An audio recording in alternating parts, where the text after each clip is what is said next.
Hoy quiero compartir con ustedes solo 3 versículos de Romanos. Pero quiero decirte que en estos 3 versículos, amado, está el propósito de Dios para sus hijos. En estos 3 versículos que vamos a leer está el propósito de Dios para sus hijos. Vamos a trabajar hoy o vamos a meditar hoy en Romanos capítulo 8, versículos 28 al 30. Pablo lo que hace aquí con estos versículos, amado, es traerle ánimo a la iglesia. Es traerle consuelo. Es decirte, iglesia, quédate tranquila que Dios está trabajando contigo. Iglesia, podés confiar en Dios, que Dios no te deja solo. Eso es lo que está diciendo el apóstol Pablo. Amén.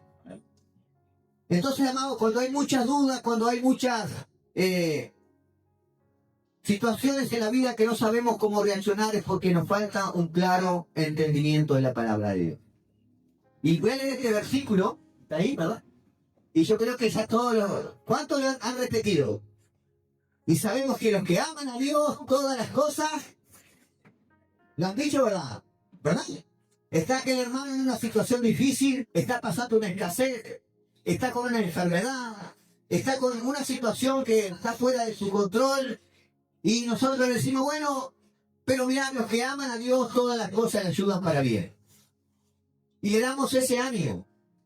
¿Cuántos nos han dicho eso? Yo lo he dicho un montón de veces. Ahora tengo que tener cuidado, después de haber interpretado la palabra, en qué contexto es que Pablo está diciendo esto. Y este es el peligro cuando nosotros no leemos la Biblia en su contexto. Amén. Dice Romanos 8, 28 al 30. Y sabemos que para los que aman a Dios, todas las cosas cooperan para su bien. Ahí decimos, gloria a Dios. Aleluya. Esto es para los que son llamados conforme a su propósito. Porque los que de antemano conoció, también los predestinó a ser hechos conforme a la imagen de su Hijo, para que Él sea el primogénito entre muchos hermanos. A los que predestinó, a estos también llamó. A los que llamó, a estos también justificó.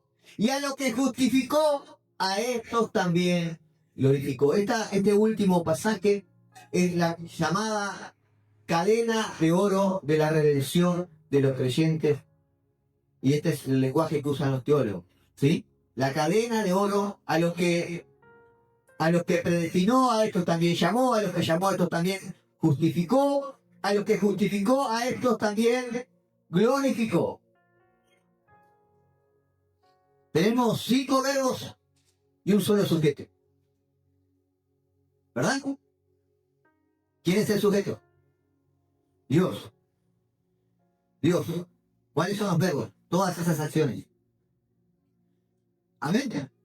Pero vamos a comenzar en el versículo 28.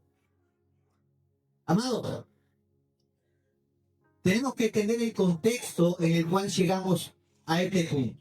Amén. Necesitamos entender. Capaz que usted llega hoy y se ha perdido otros mensajes. Vuelvo a decir, aquellos que no han entendido para atrás o no han leído para atrás, tenemos allí en la cuenta de YouTube, desde el capítulo 1 en adelante, estamos hasta el 8, o ya terminando el capítulo 8. Usted necesita, para entender todo, comenzar desde el principio. Amén. Van a ver que yo voy a citar varios pasajes que ya hemos hablado, ¿eh? Para justificar el concepto que quiero vertir en ustedes. Entonces, amados, esta porción de estos 3 versículos se enmarcan en un argumento más amplio, más grande.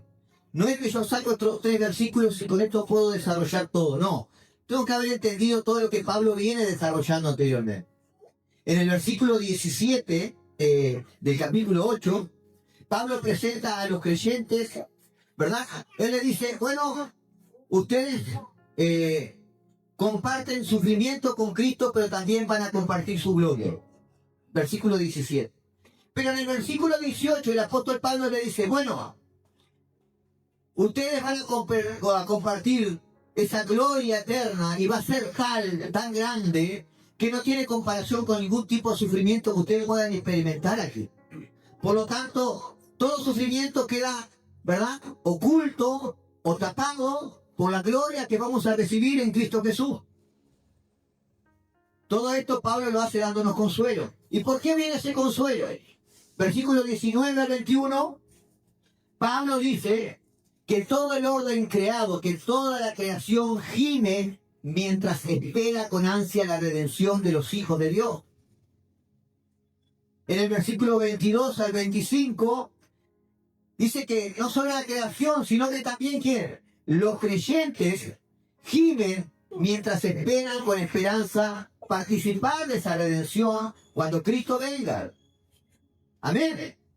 26 y 27, que estudiamos la última reunión que hablamos de Romanos, finalmente, ¿verdad? Espíritu, gime la creación, gimen los creyentes, y en el versículo 26 y 27, ¿qué aprendimos? Que el Espíritu Santo gime por nosotros, ¿verdad? Intercediendo en nuestras debilidades con gemidos indecibles. Amén. Lo aprendimos en la reunión pasada. Ahora, este versículo, amados, que encontramos, versículo 28, es una de las promesas más profundas y queridas del Nuevo Testamento. Pero vuelvo a repetir, es mal usada. Es para traer consuelo, para traer ánimo, pero esto no es en todos los casos, no es en todas las situaciones que esta clase se puede usar, porque no es una promesa para todos. Amén. Y esta promesa no implica, no está diciendo, bueno, estás en escasez, pero los que aman a Dios todas las cosas te ayudan a bien. Quiere decir que Dios más adelante te va a dar mucho dinero y riqueza y... No se refiere a eso y usted se va a dar cuenta ahora. Amén. Para muchos más, sí, pastor, justamente esa frase me gustaba. Estoy pasando mal, pero me daba aliento porque sabía que pensaba que mañana el Señor me iba a dar otro recurso. No se refiere a ese. Y usted, yo sé que en muchos de ustedes puedo generar una duda, una incertidumbre, pero yo te pido por favor, escucha, que prestes atención a la palabra. Amén. Yo voy a fundamentar todo lo que digo con la propia escritura. Pero quiero que anoten los pasajes bíblicos y después los analices en la luz del contexto que cada pasaje bíblico acá es examinado. Porque, amados, esto que vamos a desarrollar hoy genera gran controversia y muchas veces genera rechazo, como me pasó a mí. Entonces, lamentablemente, muchos cristianos usan este pasaje, ¿verdad? Que está mal, lo malinterpretan porque lo sacan de su contexto. Por eso vamos a estudiar del 28 hasta el 30. Si yo lo leo solo, puede generar dudas. Podría tener otra interpretación. Pero cuando yo lo leo en el contexto, amado, ahí comienza a traer luz a mi vida. Amén. Lo primero que hay que entender en este versículo 28, que para quién y en qué circunstancias se aplica esta promesa. Amén. Entender eso ahora. Lo segundo que tenemos que entender, amado, es la soberanía de Dios. Malinterpretamos la soberanía de Dios, malentendemos la soberanía de Dios. Creemos que Dios es soberano, pero realmente lo limitamos en nuestro pensamiento, porque en nuestra mente nos cuesta entender, ¿verdad?, su poder, su soberanía, su dominio sobre toda la creación. Y Pablo comienza en este versículo 28 con la frase, y sabemos que, comienza diciendo, ¿verdad? Y sabemos que, escuche, Pablo acá no está diciendo, bueno, podemos tener el presentimiento, los creyentes, podemos tener la ilusión de que esto será de esta manera. No, Pablo da una aseveración, una afirmación rotunda. Y sabemos que... ¿Y de dónde saca esto Pablo? Pablo toma al profeta Isaías, en Isaías 64, versículo 4, ¿verdad? Donde dice, desde la antigüedad, Isaías 64, 4, desde la antigüedad no había escuchado, ni puesto atención, ni el ojo había visto a un Dios fuera de ti, que obra a favor del que espera en él. Y Pablo con sus palabras dice, y sabemos que los que aman a Dios, todas las cosas cooperan para su bien. Pablo no fue una ocurrencia de momento. No eran palabras, o sea, no era el pensamiento de él, era la palabra de Dios traída, ¿verdad?, por el profeta Isaías, ¿sí? Más de 800 años, o 900 años atrás, no, 800 y tantos años atrás. Pablo la toma esa palabra, ¿verdad?, y transmite esa enseñanza. Él nos dice, y sabemos que para los que aman a Dios, todas las cosas cooperan para su bien. Pablo aquí, amado, no está diciendo que las cosas que ocurren en este mundo sean buenas en sí mismas, ¿verdad? No está diciendo que todas las cosas buenas cooperan para nuestro bien. Él está diciendo que todas las cosas, sean buenas o sean malas. Escuche esto. Y esto es lo primero que tenemos que empezar a entender sobre la soberanía de Dios. Porque pensamos que las cosas malas que pasan en esta tierra están fuera del control de Dios. Cuando llegó, ¿verdad?, la gran pandemia o pandemia, muchos cristianos pensaron en sus mentes, esto Dios no lo tenía planeado. Esto se le escapó a Dios del control y ahora vamos a ver si Dios puede salvarnos y liberarnos de esta. Y amados, vamos a ver en la Biblia cómo la Biblia enseña la soberanía de Dios. Y a veces no entendemos, por eso a veces, amados, cuando estamos en determinadas circunstancias, a veces creemos que Dios perdió el control sobre nuestra vida. Amén. Pablo está diciendo que todas las cosas cooperan o obran para nuestro favor. Esto es a los que aman a Dios. Amén. Ahora, si Dios solamente tiene control sobre las cosas buenas que pasan, pregunto, en esta tierra, en este mundo caído de pecado, mayormente, ¿qué es lo que pasa? ¿Cosas buenas o cosas malas? Usted abre cualquier informativo y usted donde mira hay malas noticias. Porque el mundo, amados, está condenado a ir en decadencia. Y cada vez la maldad será más y irá en incremento, ¿verdad? Ahora la pregunta es, si Dios controla solamente las buenas cosas, quiere decir que Dios controla muy poquito. Si Dios no tiene un control sobre las cosas buenas y las cosas malas, tiene solamente sobre las cosas buenas, Dios controla muy poquito. Amados, si Dios no puede controlar todo, en realidad Él no puede prometer nada.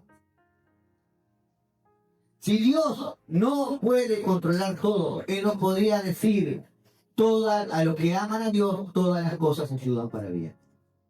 No podría dar una promesa. Esta promesa que el apóstol Pablo nos reitera en su palabra, presupone que nuestro Dios gobierna todo, porque de lo contrario no podría prometer esto. Pablo está diciendo que podemos estar seguros que nuestro Dios es soberano y en su soberanía Él está en control de todas las cosas y hace que se vuelvan, ¿verdad?, o trabaje para nuestro bien. Ahora, ¿cuántos de nosotros hemos estado en situaciones que pensamos que Dios nos abandonó? O que ni siquiera pensamos que hay un Dios que está en control de todas las cosas. ¿Tú puedes discernir esto en tu mente? ¿Puedes discernir que hay un Dios que está en control de todas las cosas? Él está en control de todas las cosas. Nada escapa a su control. No quiere decir que Él las produzca. Amén. No quiere decir que Él las produzca. Dios no produce mal. Pero Él lo puede permitir o no. Ahora, cuando Él lo permite, es porque ese mal que Él permite es para que se cumplan sus propósitos. Amén. Cuando Israel toma la tierra prometida, recuérdanos, Israel entra, ¿verdad?, bajo la orden de Josué, toman la tierra prometida. Hubo naciones que Dios no permitió que la conquistaran. ¿Saben eso, verdad? Entre ellos los filisteos. Y todos también los coneos, los amorreos, los jebuseos, ¿verdad? Hubo naciones que Dios no permitió que la nación de Israel no conquistara. Ahora, ¿por qué Dios hizo eso? Pasado el tiempo, dice la Biblia, los hijos de Dios se olvidaban de Dios. ¿Cierto o no? Leemos el libro de Jueces. Pasaba el tiempo y los hijos de Dios se olvidaban de Dios. Y empezaban a tomar otros dioses. ¿Y qué hacía Dios? Retiraba su protección del pueblo de Israel. ¿Y qué pasaba? Los enemigos los atacaban. Les quemaban las cosechas. Y ellos reconocían su necesidad de Dios. Y ahí Dios levantaba un juez, un libertador, ¿verdad? Y otra vez el pueblo se volvía a Dios. Entonces, entendamos, iglesia, Dios está en control de todas las cosas. Dios está en poder, pero Dios está en control porque Dios es soberano. Amén. Amén. Amén. Y todas las cosas a los que aman a Dios le ayudan a bien porque nada escapa de su control. Amén. Entonces podemos confiar en Dios, iglesia.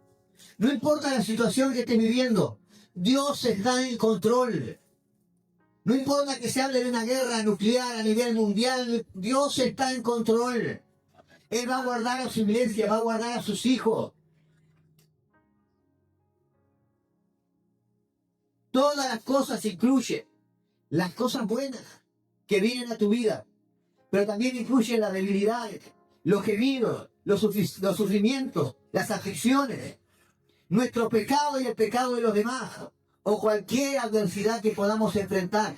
Todas esas cosas, dice que Dios las hace que obren para tu bien. Pero, pastor, ¿y cómo va a ser que Dios obre la aflicción?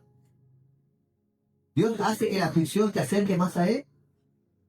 Pastor, ¿y el pecado? Sí, Dios no es el autor del pecado. Pero incluso el pecado está bajo su control. A veces, amados, Dios permite que nosotros juguemos con un pecado para que nosotros nos demos cuenta de lo malo que es el pecado. Porque a veces jugamos por arribita, ¿verdad? Y no trabajamos con el Espíritu Santo para dejar esa área de mi vida. Pero juego con el pecadito. Hasta que yo dice, bueno, a ver, al nene le gusta jugar con el pecadito este. Le voy a dar rienda suelta. ¿Sí o no? ¿A cuánto le ha pasado? Y empieza uno a no darse cuenta, a ceder. Y cuando cae se siente tan mal porque el Espíritu Santo de Dios te confronta. Hay una tristeza, una angustia por haber fallado, por haber pecado. Y ahí te das cuenta, ¿no debo jugar con esto? No debo jugar con esto. Dios está en control de todas las cosas de nuestra vida. Salmo 103, 19 afirma que Dios estableció su trono en los cielos y su reino domina sobre todo. Su reino domina sobre todo. Salmo 103, 19. Romanos 11, 36. Declara que todo viene de Él, por Él y para Él. ¿Y qué es lo que está reflejando esto? Que todo lo que ocurre en este mundo es para que al último se cumpla su voluntad. Efesios 1:11 y Proverbios 21:1 apoyan esta idea, ¿verdad?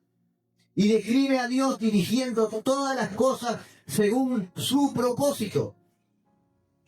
Amados, estos pasajes y muchos más, y eso es algo que usted debería buscar en la Biblia, pasajes en los cuales tú conozcas a Dios, a tu Dios. No conocemos muchas veces a nuestro Dios, le restamos importancia y poder, ¿verdad? Y pensamos, bueno, pero alguien me dijo una vuelta, no, pero yo no oro por esto porque me parece que hay como molestar a Dios por ciertas cosas. No. Dios está en poder y en control de todo y te conoce a ti por tu nombre y Él está interesado en las cosas más pequeñas de tu vida. Amén. Cuando Jesús hace el milagro de convertir agua en vino, aleluya, dijo. Allí en la boda de Canaán, fue su primer milagro, ¿sí o no? ¿Sí o no? Fue el primer milagro de Jesús. Ahora uno dice, bueno, podría haber comenzado o entrado en escena con un milagro, sanando o resucitando a Lázaro. Wow, que comenzado con ese milagro quedaba. Pero él comenzó con un milagro sencillo, convirtiendo agua en vino. ¿Sí? Y no cualquier vino, el mejor vino. Y esto, amado, nos enseña que Jesús está interesado en las cosas más sencillas, ¿verdad?, de nuestra vida. Él está interesado en nosotros y en tener esa relación. Pero nosotros a veces minimizamos su poder, su soberanía y su deseo, ¿verdad?, de estar en colaboración con nosotros y en comunión. Amados, estos pasajes deberían traer a tu mente y a tu corazón tranquilidad, gozo, ¿verdad? Porque Dios está en control de todas las cosas. Amén. Dios está en control. Pastor, pero mire que estoy luchando. Dios está en control. Lo segundo que tenemos que entender es definir a quién y en qué circunstancia es que esta promesa se cumple. O es que Dios ofrece esta promesa. Amén. ¿A quién y en qué circunstancia? Y Pablo comienza a decir, los que aman a Dios. ¿Para quién son? Para los que aman a Dios. Entonces usted no puede ir a decirle a alguien, ¿verdad?, que no está en Dios, porque yo sé que muchas veces lo han dicho, ¿verdad? Bueno, no te preocupes, los que aman a Dios todas las cosas ayudan para bien, y las personas ni ahí, ¿no? ¿Sí o no? Ni le conocen. Pero aparte hay algo más que eso. Vamos a ver ahora. Lo segundo es una promesa. Y para los que son llamados conforme a su propósito. Entonces la promesa se cumple ahí. Para los que aman a Dios y para los que son llamados conforme a su propósito. Lo primero viene de lo segundo.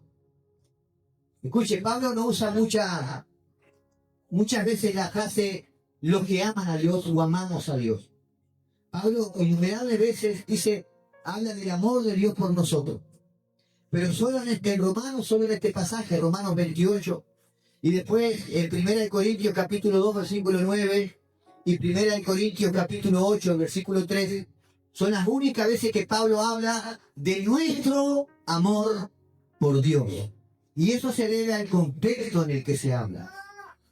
Amén. Eso se debe al contexto en el que se habla. Pablo dice, los que aman a Dios. ¿Verdad? Ahora, cuando un creyente nace de nuevo, cuando una persona, ¿verdad?, viene al Señor en arrepentimiento y fe, es regenerada, nace de nuevo, en su ser comienza, el Espíritu Santo, perdón, en su ser, comienza a traer luz. ¿De quién es Dios? Dios comienza a manifestarse a través de su palabra. Amén. Y comenzamos a ver cuánto nos ama Dios.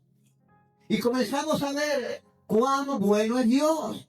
Y comenzamos a ver que Dios se ocupa de todas nuestras cosas.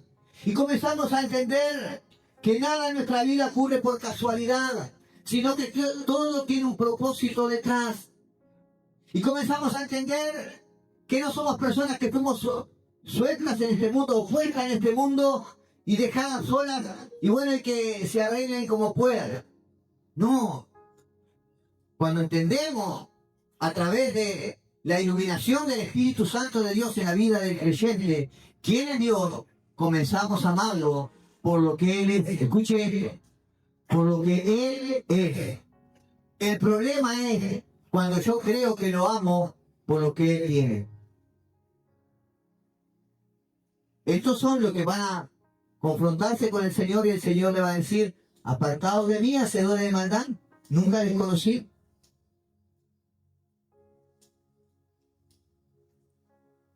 Lo segundo que el apóstol Pablo dice es, para los que son llamados conforme a su propósito. Y como dije hoy, esto vendría antes, ¿verdad?, que los que aman a Dios. Porque los que aman a Dios lo aman, escuche esto, porque fueron llamados conforme a su propósito. Si usted no fue llamado conforme a su propósito, usted no ama a Dios. Usted puede decir: yo conozco a Dios, yo creo en Dios, pero de ahí amarlo a Dios es solo por una revelación, ¿verdad?, del Espíritu Santo en la vida de la persona. Ahora, la palabra llamar o llamado se usa en este versículo 28 y también en el versículo 30, ¿verdad? Y para los que son llamados conforme a su propósito. Pablo usa el verbo llamar, escuche esto, para describir un acto creativo. Cuando Dios llama a una persona de una condición de no ser a una condición de ser. Amén. Romanos capítulo 9, versículo 24 al 26. Amado Pablo, para Pablo, cuando él habla del llamado, ¿verdad?, él está hablando de una conversión, de una regeneración inicial en el creyente, ¿verdad? Ahora, observe esto. Él dice, cuando él habla de llamar, está describiendo de un estado de no ser a ser. Romanos 9:24 dice: es decir, a nosotros, a quienes también, ¿qué dice ahí? Llamó. ¿Sí o no? No solo entre los judíos, sino también entre los gentiles. Versículo 25. Como dice en Oseas. ¿Vieron cómo Pablo menciona a los profetas del Antiguo Testamento? En Oseas: a los que no eran mi pueblo, llamaré pueblo mío. Y a los que no era amada, amada mía. Y sucederá que en el lugar donde les dije: ustedes no son mi pueblo, allí serán llamados, ¿qué dice? ¿Qué dice? Hijos del Dios viviente. Cuando Pablo habla de llamados, está hablando de aquellos, ¿verdad?, que se han sido regenerados. Tenemos que entender para quién es la palabra. Aquellos, ¿verdad?, que han sido llamados conforme a su propósito. Ahora, entendamos lo siguiente. ¿Por qué dije que lo primero, lo segundo, trae lo primero? ¿Cuál es el propósito? Y el propósito, amados, o su propósito y su llamamiento, son las raíces de nuestro amor. Usted no puede amar a Dios si no fue llamado. Usted no puede amar a Dios si no fue regenerado. Usted puede ir a una iglesia buscando el favor de Dios. Usted puede ir a una iglesia buscando las añadiduras. Pero para amar a Dios verdaderamente, usted tiene que ser llamado. Ahora, su propósito y su llamado son las raíces de nuestro amor por Él. Primera de Juan capítulo 4, versículo 10. ¿Me van entendiendo? ¿Van conmigo? ¿Voy muy rápido? Si no, corto y... nos faltan 6 horas. Amado, mire lo que dice Jesús. Escuche lo que dice Jesús. Primera de Juan, capítulo 4, versículo 10. Perdón, el apóstol Juan. En esto consiste el amor. No en que nosotros hayamos amado a Dios, sino que Él nos amó a nosotros y envió a su Hijo como propiciación por nuestros pecados. Nosotros le amamos porque Él nos amó primero. Y cuando nos amó primero, ¿qué hizo? ¿Qué produjo? El llamado. Por eso es que nosotros le amamos. Entonces, ¿cómo funciona la lógica de la fe? La pregunta yo quería hacerla a todos ustedes acá. No levanten la mano ni digan nada, pero eso es retórico. ¿Quién de ustedes puede decir con absoluta certeza: yo amo a Dios con todo mi corazón, con toda mi alma, con toda mi mente y con toda mi fuerza. 24/7 lo vamos a decir al Señor. ¿Quién puede decir eso? A ver si hay algún mentiroso. Nadie puede decir eso. Ninguno de nosotros le amamos a Dios como tendríamos que amar. Pastor, pero entonces no se cumple. Entonces no amamos a Dios, Dios no obra todas las cosas para nuestro bien. No. Porque el propósito y el llamado, no está unido a nuestro amor. Está unido al propósito de Dios.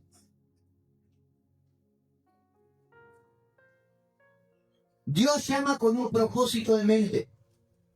Yo puedo confiar en que en Él todas las cosas me ayudan para bien. Porque en última instancia, escuche esto, esa promesa no depende de mi amor. La promesa de que Dios obre las cosas para tu bien no depende de tu amor por Él. Y ahora lo vamos a ver en la palabra. Yo sé que algunos dicen, el pastor se está desviando. No, vamos a ver la palabra. No, la promesa no depende de mi amor por Él, sino del propósito de Dios. Mi amor no puede ser fluctuante, ¿sí o no? Hay veces que siento que amo a Dios de tal manera y hay un agradecimiento en mi corazón, pero hay veces que ni me acuerdo de Dios. Hay veces que le tomé mi tiempo para dar. Hay veces que usted cuando no toma decisiones basado en lo que agrada el corazón de Dios, ya demostró que no está amando a Dios. Porque si tú le amas con toda su alma, con todo su corazón, con toda su mente y con toda su fuerza, todo lo que usted hace, todo lo que te dice, todo lo que usted piensa, todas sus decisiones, están basadas en su amor por Él. Pero no estamos pensando 24/7 así. ¿Verdad que no? Y yo lo sabía, por eso, la promesa de Dios no es porque yo le ame, sino porque Él tiene un propósito para conmigo. Segunda de Timoteo, capítulo 1, versículo 9. Entonces, antes de seguir, ¿para quién es esta promesa? Para los cristianos, para los que son regenerados, para el que no regenerado, regenerado, lo claro. Para los que nacieron de nuevo, para los que dijeron, sí Señor, reconozco que soy pecador, vengo a ti en arrepentimiento y fe, necesito la justicia de Cristo en mi vida, y tu vida comienza a dar fruto. Porque si no hay fruto, yo puedo venir acá y hacer una oración y prometerle al Señor mi vida, mis sueños, mis anhelos, y voy a mi casa y queda en nada. El fruto es la manifestación de que tú realmente viniste a Dios en arrepentimiento y fe. Si no hay fruto, amados, revisa tu vida porque estás caminando al infierno. Ah, pastor, qué duro.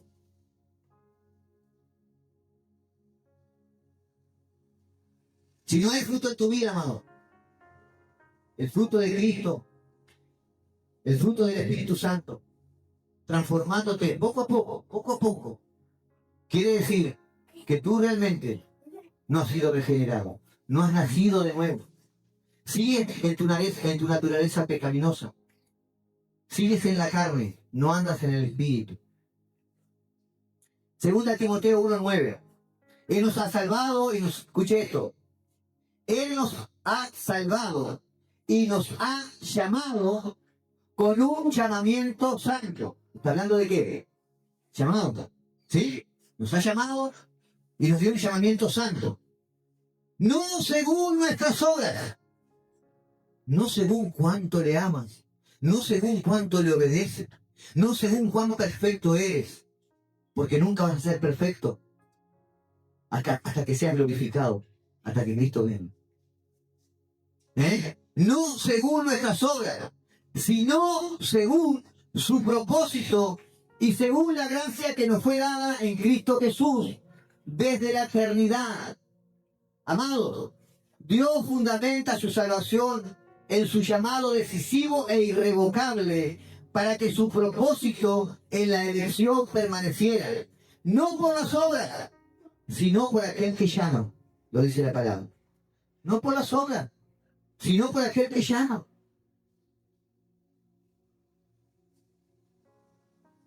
Lo tercero, ¿cuál es el propósito?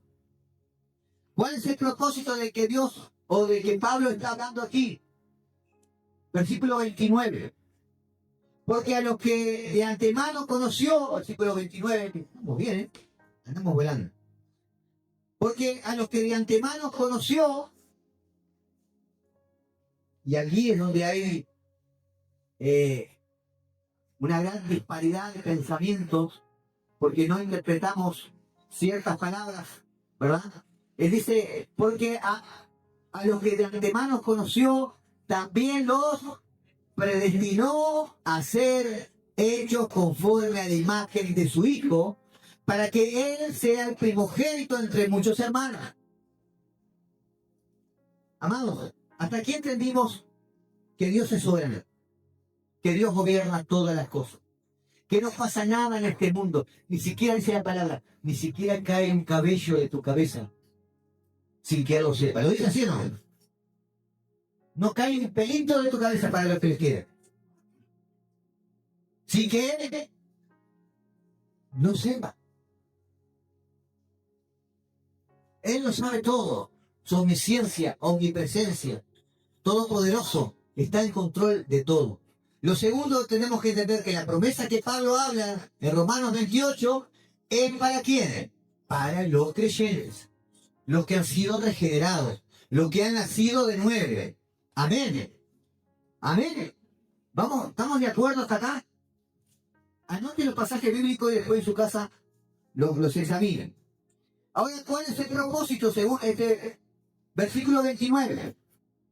Lo primero, porque a los que de antemano conoció, también los predestinó a ser hechos conforme a la imagen de su Hijo.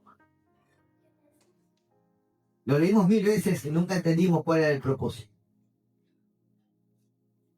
El plan redentor de Dios para su pueblo, amado. Escuche esto. El plan redentor de Dios para su pueblo es predestinarlos a ser creados a imagen de su Hijo. ¿Lo dice acá?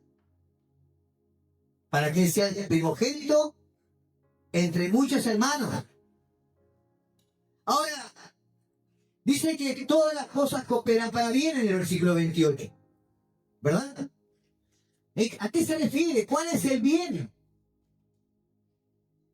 No, si estoy en pobreza ahora, voy a estar en riqueza. Si estoy en dificultad, voy a estar en tranquilidad. No. Escuché, porque lo leímos 1000 veces y por lo menos yo había interpretado otra cosa, porque había sacado de su contexto.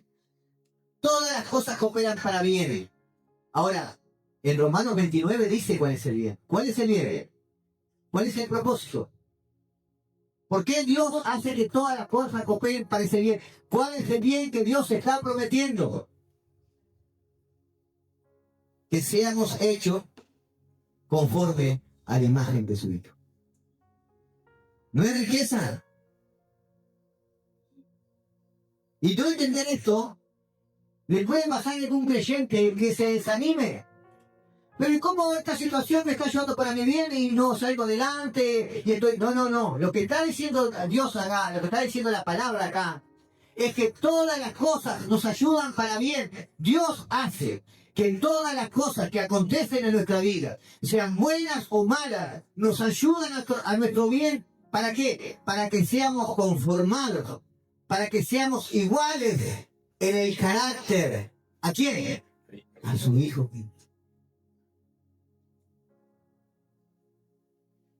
Amén.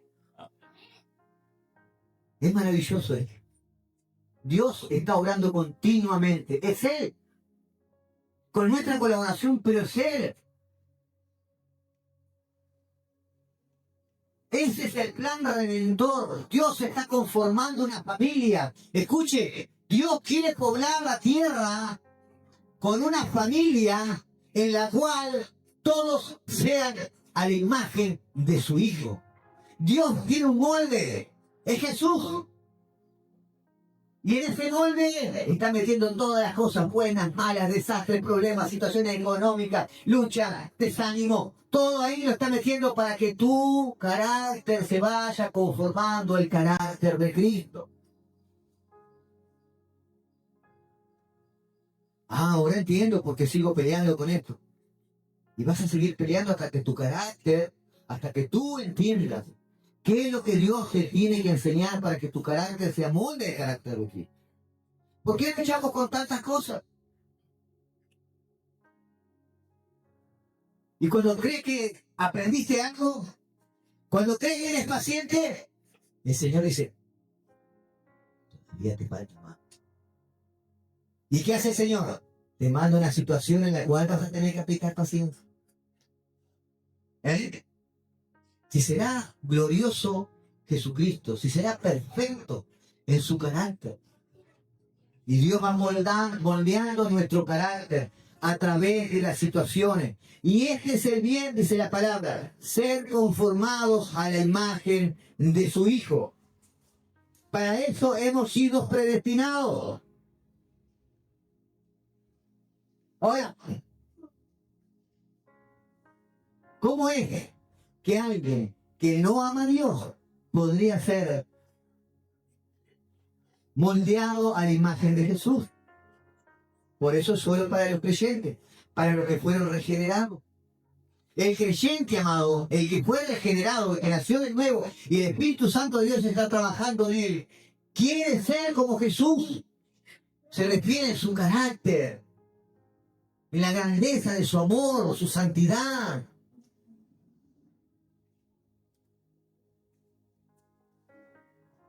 Ahora, vamos un poquito más adelante. ¿Cuántos quieren ir un poquito más profundo? Y esto, amado, yo quiero, vuelvo a decir de nuevo, por favor, no se enoje conmigo. No se enoje conmigo. Porque yo me enojé conmigo mismo cuando leía esto y no lo entendía. De verdad le digo. Yo me enojé conmigo mismo. Yo le pido que usted reciba esta palabra, escuche. ¿Verdad? Después de su casa puede mirar el video. ¿Verdad? Que yo sé que a veces voy muy rápido y tiro mucha información y muchos pasajes y no da. Pero después yo le pido, escuche, amado, esta revelación, este entendimiento de la palabra, cambió mi oración. Cambió mi entendimiento, que nunca se trató de mí. Nunca se trató de mí. Siempre se trató de Él. Porque todo viene de Él, por Él y para Él. Pero pasamos por esta vida diciendo que somos cristianos, queriendo ser personas famosas que resaltan, que son reconocidas. Y nunca se trató de nosotros. Pero lo que voy a leer a continuación y voy a desarrollar a continuación puede traer, amados, confusión si tú no prestas atención. Si tú prestas atención y lo sigues a la luz de la Escritura, esto va a traer un entendimiento muy lindo, muy grato a tu vida. Porque vas a entender que Dios está obrando todas las cosas para tu salvación. ¿Amén? Dios está obrando todas las cosas para tu salvación. Pablo dice en el versículo 29, escuche esto, Dios predestinó a los que conoció de antemano. Dios predestinó a los que conoció de antemano. Y la iglesia, en su mayoría o en su total, está escrito acá. Está escrito. Nadie podría decir, no se puede hablar de la predestinación porque no es bíblico. Escuche esto. Porque alguien me dijo una vuelta, vos tenés un pensamiento calvinista. Porque hablas así de la predestinación y la salvación. Yo le pregunto, el que está hablando aquí en Romano, ¿es Calvino? ¿Es alguno de los personajes que nosotros conocemos de los reformadores? No. Aquí es el apóstol Pablo que está hablando, por revelación divina. Amén. Entonces, vamos a entender, escudriñar la palabra en su contexto, guiados por el Espíritu Santo de Dios. Amén. Ponga la mano en su cabeza, porque yo creo que esto le va a causar dolor de cabeza. Ponga la mano en su cabeza. Diga, Espíritu Santo de Dios, yo te pido que me des entendimiento, que me des mansedumbre y paciencia para entender tu palabra. Amén. Vuelvo a decir, no me tiren con nada, está prohibido tirarle a él al pastor de Eva. Escuche, Dios predestinó a los que conoció de antemano, y la iglesia está todo de acuerdo con eso. Todas las denominaciones, lo dice acá, Dios predestinó a los que conoció de antemano. El problema es, ¿cómo es la elección divina? ¿A qué se debe la elección divina? ¿Verdad? ¿Será que Pablo está diciendo que Dios, como conoce todas las cosas, como conoce el futuro, ¿verdad? Él sabía quiénes iban a creer, por eso los predestinó. Y eso es lo que yo pensaba, yo estaba en esta línea. ¿No? Pablo podría estar diciendo, bueno, Dios conocía a todas las personas. Dios sabía, ¿verdad?, que Francisco, cuando se le predicara el Evangelio, iba a responder positivamente, iba a decir, sí creo, y me arrepiento y te recibo como mi Señor y Salvador.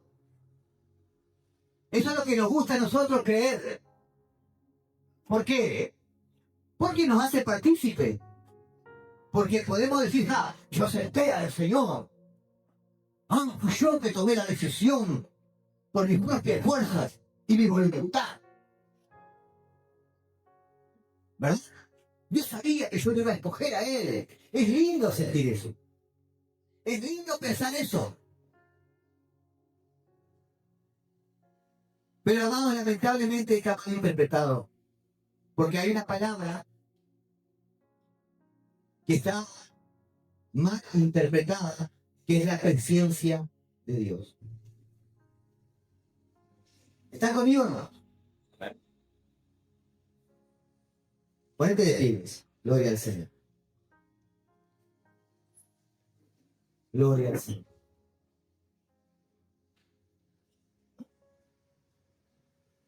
Te voy a dejar con incógnita para la reunión pasada, la reunión que viene. Pero creo que con esto te di bastante como para pensar.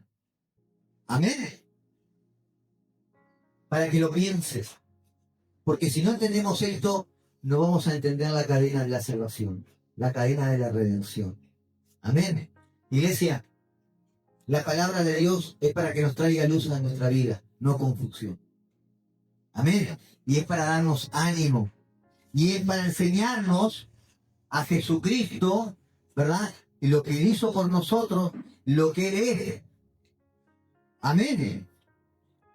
La palabra de Dios tiene que ser nuestra guía en todas las cosas. En todas las cosas. Por eso necesitamos interpretarla correctamente. Por eso necesitamos crecer en conocimiento. Quiero decirte que todavía no entré en los argumentos que oponen esta doctrina. Va a estar muy interesante. El domingo que viene voy a tener que seguir, pero yo sé que... Pero, amados, ¿les parece interesante esto que estamos aprendiendo? Lo estamos aprendiendo juntos, iglesia. Amén. Yo no vengo acá a decirles yo soy más que nadie, sé más que nadie. Yo la verdad, sinceramente, doy gracias a Dios por su misericordia. Porque a pesar de tantos años haber predicado muchas cosas que estaban erróneas conforme a su palabra, hoy en su misericordia el Señor ha traído entendimiento de su palabra. Y como iglesia, amado, no tenemos que cerrar nuestros oídos. Sí, podemos tener discrepancias, pero si usted va a la palabra se le va a revelar. Vaya con un corazón abierto. Vaya con un corazón sincero. Señor, no quiero que sea mi pensamiento. No quiero que sea la doctrina que yo traigo, sino que sea tu palabra la que me enseñe. Amén. Siempre tiene que ser tu palabra. Siempre tiene que ser su palabra. Ahí no estás, iglesia. Vamos a orar. Padre bueno, queremos darte gracias por este tiempo, Señor. Gracias porque disfrutamos tu palabra, Señor. Gracias porque disfrutamos, Señor, entender las cosas maravillosas que tú estableciste, que tú preparaste desde antes de la fundación del mundo, Señor, para cada uno de nosotros.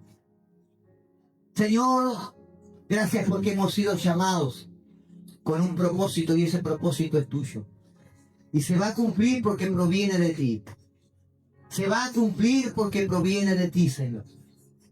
Hoy, Señor, el entendimiento de tu palabra la recibimos en nuestros corazones y pedimos que tu Espíritu Santo en cada duda nos guíe, Señor, para que podamos, Señor, caminar en esa verdad que realmente nos hace libres. En el poderoso nombre de Jesús te lo pedí. Y toda la iglesia dice amén, amén. Y al poner los cuentas, Señor.